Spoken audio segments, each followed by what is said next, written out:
Hello guys, welcome back to the third part of unit 1 of company law. तो आज का जो हमारा टॉपिक है ये बहुत ही इम्पोर्टेंट और बहुत ही नॉलेजेबल टॉपिक है एक कंपनी लॉ के लिए, क्योंकि एक ये स्ट्रक्चर है कंपनी लॉ का। तो इस टॉपिक का नाम क्या है? Administration of company law. तो इसे समझाने से पहले मैं आपको इस टॉपिक का फ्रेमवर्क समझा देता हूँ, जिससे आपको ये टॉपिक समझने में बहुत ही ज़्यादा आसानी होगी और आप ये कहोगे यार ये तो चुटकियों में समझ में आ गया। सोचो, आपकी कोई मतलब लीगल लड़ाई होती है या आपके साथ कुछ गलत हो जाता है तो आप कोर्ट में जाते हो, सबसे पहले डिस्ट्रिक्ट कोर्ट, फिर वहाँ पे न्याय नहीं मिला आपको तो आप हाई कोर्ट जाते हो, फिर आपको वहाँ पे भी नहीं मिला तो आप सुप्रीम कोर्ट चले जाते हो। ठीक है। तो भाई कंपनी भी तो हमारी लीगल पर्सन है, आर्टिफिशियल पर्सन है। ठीक है, तो उसके लिए भी तो कुछ कोर्ट होने चाहिए थे। तो भाई कंपनीज के लिए और लीगल पर्सन के लिए अलग कोर्ट बनाए। उन कोर्ट को हम कोर्ट नहीं कहते, उन्हें हम ट्रिब्यूनल कहते हैं। और ट्रिब्यूनल क्या होती है? क्वासी जुडिशियल बॉडी होती है। जो हमारे कोर्ट होते हैं जैसे हाई कोर्ट, सुप्रीम कोर्ट, ये तो हमारी जुडिशियल बॉडी होती हैं। और जो कंपनी के लिए हमने ट्रिब्यूनल बनाए हैं, जो कोर्ट बनाए हैं, वो क्या होती है? क्वासी जुडिशियल बॉडी होती है। ये पूरी तरीके से जुडिशियल बॉडी नहीं होती। और देखो एक चीज़ और मैं आपको बताता हूँ, जो हमारे कोर्ट होते हैं जैसे हाई कोर्ट हो गया, सुप्रीम कोर्ट हो गया, डिस्ट्रिक्ट कोर्ट हो गया, ठीक है, तो वहां पे प्रैक्टिस कौन करता है? वहां पे एडवोकेट प्रैक्टिस करते हैं, वकील साहब प्रैक्टिस करते हैं। ठीक है, वहां पे वकील ही केस लड़ सकता है, कोई सीए, सीएस, सीएमए केस नहीं लड़ सकता। लेकिन जो हमारा ट्रिब्यूनल है ना, क्वासी जुडिशियल ट्रिब्यूनल, मतलब क्वासी जुडिशियल है ये। ठीक है, तो यहाँ पे केस कौन लड़ते हैं? यहाँ पे कंपनी को रिप्रेजेंट कौन करते हैं? यहाँ पे कंपनी को रिप्रेजेंट करते हैं सीए, सीएस, सीएमए और एडवोकेट भी कर सकते हैं। ठीक है, तो यहाँ पे ये डिफरेंस आ जाता है। और जो हमारा कोर्ट है वो जुडिशियल बॉडी है और ये क्या है? क्वासी जुडिशियल बॉडी है। तो कंपनीज लॉ को गवर्न करने के लिए जैसे कोई दिक्कत आए तो कंपनी कहाँ जा सकती है, कंपनी के खिलाफ कोई बंदा कहाँ पे जा सकता है? तो वो होते हैं ट्रिब्यूनल। तो ट्रिब्यूनल हमारे किसने बनाए? ट्रिब्यूनल दो तरीके के होते हैं, एनसीएलटी और एनसीएलएटी। एनसीएलटी का मतलब क्या होता है? National company law tribunal. और एनसीएलएटी का मतलब क्या होता है? National company law appellate tribunal. जैसे सपोज एनसीएलटी को आप हाई कोर्ट मान लो और एनसीएलटी को आप सुप्रीम कोर्ट मान लो। ऐसे ही हैं ये दोनों कि अगर एनसीएलटी के डिसीजन से आप खुश नहीं हो तो आप एनसीएलटी के पास जा सकते हो। ठीक है, अभी हम आगे प्रोसीजर पढ़ेंगे कि कितने दिनों में जा सकते हो, कैसे जा सकते हो। ठीक है, तो आज का हमारा टॉपिक है एडमिनिस्ट्रेशन ऑफ कंपनी लॉ। ठीक है, तो सबसे पहले हम इस टॉपिक में ये देखेंगे कि कितनी एडमिनिस्ट्रेटिव बॉडी है कंपनीज एक्ट के अंदर। तो कंपनीज एक्ट के अंदर टोटल 6 एडमिनिस्ट्रेटिव बॉडी है। सबसे पहले क्या होगा? सेंट्रल गवर्नमेंट, फिर एनसीएलटी, फिर एनसीएलएटी जो एपीलेट ट्रिब्यूनल है हमारा, फिर आ जाता है स्पेशल कोर्ट, हम देखेंगे आगे स्पेशल कोर्ट क्या होता है, और हमारा जोनल ऑफिस और फील्ड ऑफिस। मैं एग्जाम के पॉइंट ऑफ व्यू से बता दूं, आपके पेपर में गारंटेड एनसीएलटी और एनसीएलएटी से ही क्वेश्चन आएगा, बाकी और टॉपिक बीकॉम के लिए इररेलेवेंट है। समझ रहे हो? आपके पेपर में सिर्फ एनसीएलटी और एनसीएलएटी ही आएगा। आप आंख बंद करके भी इन दोनों टॉपिक को पढ़ सकते हो अगर आपके पास टाइम कम है, वैसे तो आप पूरा ही पढ़ो, लेकिन आएंगे ये दोनों टॉपिक ही। ठीक है, तो चलो शुरू करते हैं हम सेंट्रल गवर्नमेंट से। बेसिकली सेंट्रल गवर्नमेंट एक सुप्रीम अथॉरिटी है एडमिनिस्ट्रेशन की कंपनीज एक्ट के। ठीक है, तो सेंट्रल गवर्नमेंट भाई खुद थोड़ी कोई काम करती है। सेंट्रल गवर्नमेंट अपनी मिनिस्ट्री बना देती है, अपनी डिपार्टमेंट बना देती है कि भाई तुम इस एरिया को गवर्न करो, इस एरिया को देखो। तो ऐसे ही सेंट्रल गवर्नमेंट ने एक मिनिस्ट्री बना रखी है, ministry of corporate affair, act करती है थ्रू एमसीए। मतलब एमसीए ने ही हमारी दो बॉडी बनाई है, एनसीएलटी और एनसीएलएटी, ताकि हमारे कंपनीज एक्ट का अच्छे से गवर्नेंस हो पाए। ठीक है, तो अब देख लेते हैं हम एनसीएलटी क्या होता है। एनसीएलटी की फुल फॉर्म होती है national company law tribunal. Exam के पॉइंट ऑफ व्यू से आप मार्क कर लो वहां पे, वेरी वेरी इंपॉर्टेंट टॉपिक। ठीक है, तो एनसीएलटी क्या है? क्वासी जुडिशियल अथॉरिटी है। ये जुडिशियल अथॉरिटी नहीं है, क्वासी जुडिशियल अथॉरिटी है। मैंने भी आपको पीछे समझाया था ना, judicial authority quasi judicial authority में क्या फर्क है। जुडिशियल अथॉरिटी तो कोर्ट वगैरह हो जाते हैं और क्वासी जुडिशियल अथॉरिटी हमारी क्या हो जाती है? ट्रिब्यूनल हो जाती है, जहां पे कंपनियों के केस लड़े जाते हैं। ठीक है, तो हमारा सेक्शन 408 गवर्न करता है एनसीएलटी को। ये सेक्शन 408 किसका? जी हाँ, कंपनीज एक्ट 2013 का सेक्शन 408 गवर्न करता है एनसीएलटी को। ठीक है, तो यहाँ पे देखो मैंने क्या लिखा हुआ है कि सेंट्रल गवर्नमेंट कॉन्स्टिट्यूट करती है एनसीएलटी को। और एनसीएलटी के लिए अंदर कौन कौन होते हैं भाई? एनसीएलटी तो एक बॉडी है, उसको चलाएगा कौन? इंसान ही तो चलाएंगे। तो इसके अंदर कौन कौन होता है? एक प्रेसिडेंट होता है और जुडिशियल और टेक्निकल मेंबर्स होते हैं। मतलब एक प्रेसिडेंट होता है इसके अंदर, और सेंट्रल गवर्नमेंट जितने टेक्निकल मेंबर, जुडिशियल मेंबर चाहे वो अपॉइंट कर सकती है। और इसकी बहुत सारी ब्रांचेस है पूरे इंडिया के अंदर। ठीक है, अब हम देखेंगे सेक्शन 409 जो कि बात करता है qualification of president and member of the NCLT. भाई क्वालिफिकेशन क्या होगी? हम किसी अनपढ़ आदमी को थोड़ी रख लेंगे एनसीएलटी के अंदर, जिसे लॉ का ज्ञान होगा, जिसे लॉ की नॉलेज होगी, जिसे लॉ का एक्सपीरियंस होगा, जिसे अकाउंट्स का एक्सपीरियंस होगा, जिसे कंपनीज एक्ट का एक्सपीरियंस होगा, उसी बंदे को तो हम रखेंगे। समझ रहे हो ना बात को? किसी अरे गहरे नथु गहरे को तो हम प्रेसिडेंट बना नहीं देंगे इसके अंदर। तो हम देखते हैं प्रेसिडेंट की क्वालिफिकेशन क्या होती है। प्रेसिडेंट या तो अभी या पहले हाई कोर्ट का जज होना चाहिए 5 साल के लिए। मतलब प्रेसिडेंट को हाई कोर्ट का जज होना चाहिए 5 साल के लिए।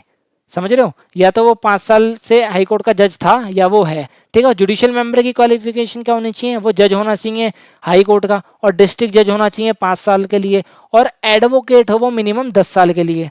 ठीक है। और टेक्निकल मेंबर की क्वालिफिकेशन क्या होती है? वो मेंबर होना चाहिए आईसीएलएस का। आईसीएलएस मतलब क्या होता है? इंडियन कंपनी लॉ सर्विसेज या कॉर्पोरेट लॉ सर्विसेज, और ILS Indian law services for minimum 15 years. और सीए हो या सीएस हो या सीएमए हो, प्रैक्टिस में हो मिनिमम 15 साल की, और 15 साल का उसे एक्सपीरियंस हो लॉ में, मैनेजमेंट में, अकाउंट्स में, और 5 साल वो प्रिसाइडिंग ऑफिसर हो ट्रिब्यूनल का। देखो यहाँ पे और का मतलब क्या होता है? या तो ये सेटिस्फाई करे या ये सेटिस्फाई करे, इनमें से कोई एक भी अगर सेटिस्फाई कर जाता है तो वो टेक्निकल मेंबर बनने के लिए अपॉइंट हो सकता है। ठीक है। तो दोबारा देखते हैं प्रेसिडेंट की क्वालिफिकेशन क्या है। भाई वो जज होना चाहिए सुप्रीम कोर्ट का, कितने साल के लिए? 5 साल के लिए। ठीक है। आप देखते हैं जुडिशियल मेंबर की क्या क्वालिफिकेशन होनी चाहिए। वो जज होना चाहिए हाई कोर्ट का या डिस्ट्रिक्ट जज होना चाहिए 5 साल के लिए, या एडवोकेट हो 10 साल तक के लिए। ठीक है। तो वो जुडिशियल मेंबर अपॉइंट हो सकता है। अब टेक्निकल मेंबर कौन कौन अपॉइंट हो सकता है? आईसीएलएस का मेंबर या आईएलएस का मेंबर फॉर मिनिमम 15 ईयर्स। ठीक है। और वो बंदा सीए है, सीएस है, सीएमए है, और उसकी मिनिमम प्रैक्टिस है 15 साल तक की, और मिनिमम 15 ईयर का उसे एक्सपीरियंस है अकाउंट में, लॉ में, मैनेजमेंट में, एटसेट्रा। ठीक है। और 5 साल वो प्रिसाइडिंग ऑफिसर रहा हो ट्रिब्यूनल में, एनसीएलटी में। ठीक है। अब टर्म देख लेते हैं हम क्या होते हैं। टर्म मतलब ये कितने साल तक के लिए अपॉइंट रह सकते हैं।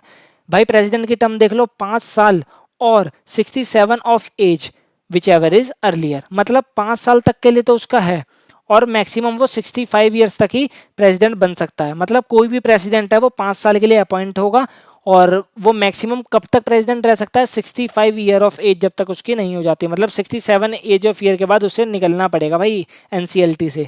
मैक्सिमम 67 ईयर ऑफ एज तक वो रह सकता है एनसीएलटी के अंदर। ठीक है। और अदर मेंबर की क्या है? 5 ईयर्स और 65 year of age whichever is earlier. भाई प्रेसिडेंट की मैक्सिमम एज कितनी होनी चाहिए? 67, और अदर मेंबर्स की 65। 2 साल आप लेस कर देना, आपको याद करने के लिए भी इजी हो जाएगा। तो ये था हमारा एनसीएलटी। ठीक है।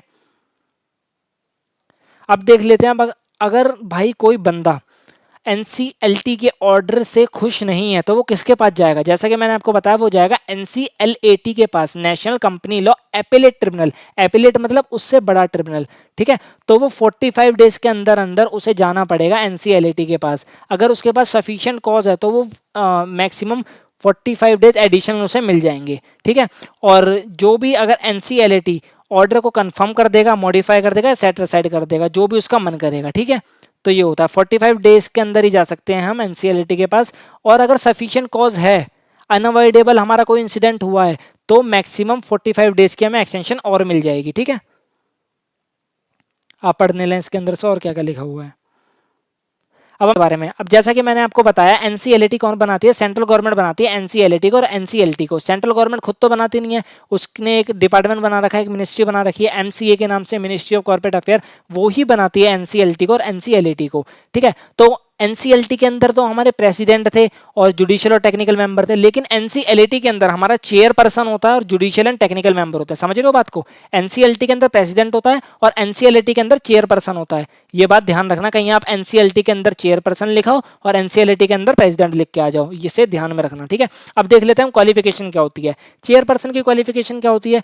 वो सुप्रीम कोर्ट का जज होना चाहिए, या तो वो chief justice of high court होना चाहिए। इन दोनों में से कोई एक होना चाहिए, तो वो बंदा चेयरपर्सन के लिए एलिजिबल हो जाएगा।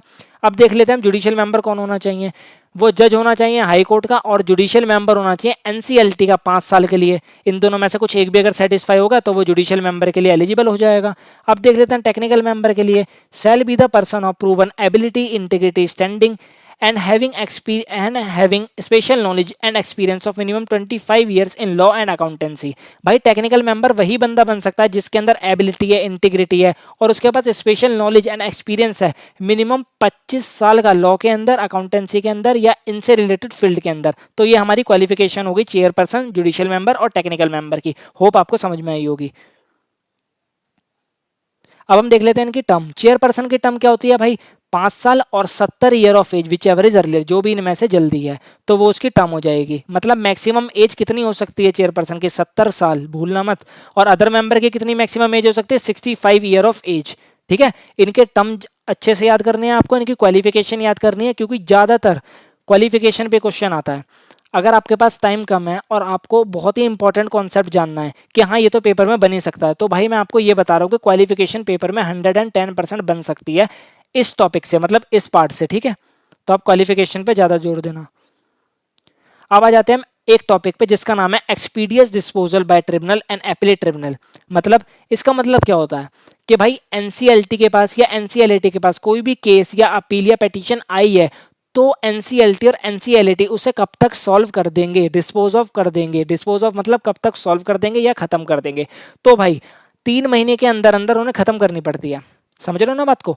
जैसे सपोज आप गए एनसीएलटी के पास किसी कंपनी के खिलाफ कोई केस लेके, तो भाई एनसीएलटी को वो केस रफा दफा करना है 3 महीने के अंदर। अगर 3 महीने के अंदर नहीं कर पाए तो उन्हें रिटर्न में रीजन देना है कि भाई हम इस वजह से नहीं कर पाए। ठीक है, और प्रेसिडेंट और चेयरमैन, जैसा कि मैंने आपको बताया, प्रेसिडेंट किस में होते हैं, एनसीएलटी में होते हैं, और चेयरपर्सन किस में होते हैं, एनसीएलटी में हो सकते हैं। वो चाहे तो 90 दिन का एक्सटेंशन ले सकते हैं। ठीक है, तो अगर कट टू कट में बात करूं तो कितने दिन के अंदर अंदर डिस्पोज ऑफ करनी पड़ती है कोई भी केस वगैरह, तो 3 महीने के अंदर अंदर।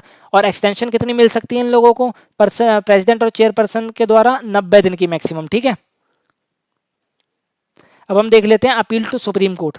देखो भाई, अगर बंदा एनसीएलटी में गया सबसे पहले, अब एनसीएलटी ने कोई ऑर्डर दे दिया, अब बंदा एनसीएलटी के ऑर्डर से खुश नहीं है, तो वो 45 डेज के अंदर किसके पास जाएगा, एनसीएलटी के पास चला जाएगा। अब भाई एनसीएलटी ने भी ऑर्डर दे दिया, अब एनसीएलटी के भी ऑर्डर से कुछ नहीं है, कुछ नहीं, मतलब एनसीएलटी ने भी ऑर्डर दे दिया और वो एनसीएलटी के ऑर्डर से भी खुश नहीं है, तो वो बंदा जाएगा सीधा सुप्रीम कोर्ट के पास। और सुप्रीम कोर्ट के पास only at the question of law ही कोई जा सकता है।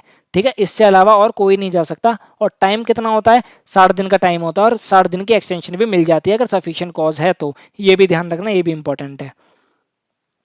ठीक है, और ये मैंने एक डायग्राम तैयार करा है जिसमें आप देख सकते हो कि कब कब अपील में जा सकते हैं, मतलब कितने कितने दिनों में। ठीक है, देखो जैसे एनसीएलटी है, एनसीएलटी में आप ऑर्डर से खुश नहीं हो तो 45 डेज के अंदर एनसीएलटी जा सकते हो, और एनसीएलटी से खुश नहीं हो तो 60 दिन के अंदर आप सुप्रीम कोर्ट जा सकते हो। अब हम देख लेते हैं पावर क्या होती है एनसीएलटी की और एनसीएलएटी की, one of the most important topic. ये भी मार्क कर लो, ये भी आ सकता है पेपर में। ठीक है, तो इसमें आपको कैसे लिखना है, आप इसमें ऐसे लिख देना कि भाई एनसीएलटी और एनसीएलएटी के पास सेम पावर होती है जो कि एक सिविल कोड के पास होती है अंडर सिविल प्रोसीजर कोड 1908। ठीक है, जैसे मैं बता रहा हूँ ऐसे लिख के आना, और फिर नीचे पॉइंट डाल देना ए बी सी करके। सबसे पहले पावर क्या होती है, summoning and enforcing attendance of the person and examining him on oath. मतलब समन करना, किसी बंदे को बुलाना और उसके अटेंडेंस को इन्फोर्स कराना, उसे एग्जामिन करना। ठीक है, और दूसरा क्या हो जाएगा, requiring the discovery and production of document. ये किसी बंदे से डॉक्यूमेंट वगैरह भी मांग सकते हैं। ठीक है, और रिसीव कर सकते हैं एविडेंस ऑन एफिडेविट। ठीक है, इशू कर सकते हैं commission for the examination of witness and document, और ये डिसमिस कर सकते हैं रिप्रेजेंटेशन फॉर डिफॉल्ट, और डिसाइड कर सकते हैं उसे एक्स पार्टे। ठीक है, एक्स पार्टे मतलब अगर डिफेंडेंट नहीं आया, डिफेंडेंट को बुलाया गया और डिफेंडेंट नहीं आया, तो भाई ट्रिब्यूनल क्या करेगा, एक्स पार्टे उसको रिप्रेजेंटेशन को डिसाइड कर देगा। ठीक है, और सेटिंग असाइड भी कर सकता है उस रिप्रेजेंटेशन को जो भी उसने ऑर्डर लिया था। तो यही सारी पावर है एनसीएलटी की और एनसीएलएटी की, इसको एक बार जरूर देख के जाना। अब हम देख लेते हैं स्पेशल कोर्ट क्या होते हैं। अब भाई जैसा कि इसका नाम है स्पेशल कोर्ट, तो ये स्पेशल होते हैं, ये एक सिलेक्टेड मैटर ही देखते हैं, सेंट्रल गवर्नमेंट इन्हें बनाती है। सेंट्रल गवर्नमेंट बनाती है स्पेशल कोर्ट को, क्यों बनाती है, ताकि भाई स्पीडी ट्रायल हो पाए। जैसे हम कभी केस लड़ने जाते हैं, आपने सुना होगा कि केस पड़े रहते हैं, 20-20 साल लग जाते हैं, 30-30 साल लग जाते हैं, केस मतलब सॉल्व नहीं होते।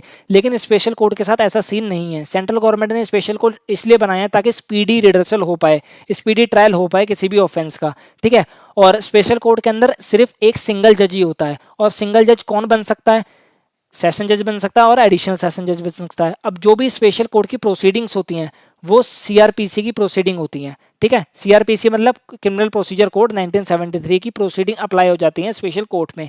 ठीक है, टॉपिक आज का खत्म हुआ एडमिनिस्ट्रेशन ऑफ कंपनी लॉ का। ठीक है, और अगर मैं शॉर्ट टू कट आपको बताऊं कि इस पार्ट में आपको क्या पढ़ना है या क्या इंपॉर्टेंट है बीकॉम के लिए। ठीक है, तो सबसे पहला एनसीएलटी और एनसीएलटी आपको एकदम, वो कहते हैं ना घोर के पी जाना, वो कर लेना। ठीक है, और पावर्स पढ़ लेना एनसीएलटी और एनसीएलटी की, और एक बार स्पेशल कोड देख के चले जाना। ठीक है, इससे ज़्यादा और बीकॉम के एग्जाम में कुछ भी नहीं आएगा। और गाइस अगर आपको वीडियो अच्छी लगी हो तो उसे लाइक शेयर और सब्सक्राइब जरूर कर देना, बेल आइकन दबाना मत भूल जाना भाई, वरना आप नोटिफिकेशन मिस कर दोगे इतनी बढ़िया सीरीज की। ठीक है, और जिस किसी ने भी पार्ट 1 और पार्ट 2 नहीं देखा तो मैं उसकी लिंक डिस्क्रिप्शन में डाल दूंगा, वो भी देख लेना। ठीक है, थैंक यू, मिलते हैं इसके नेक्स्ट पार्ट में।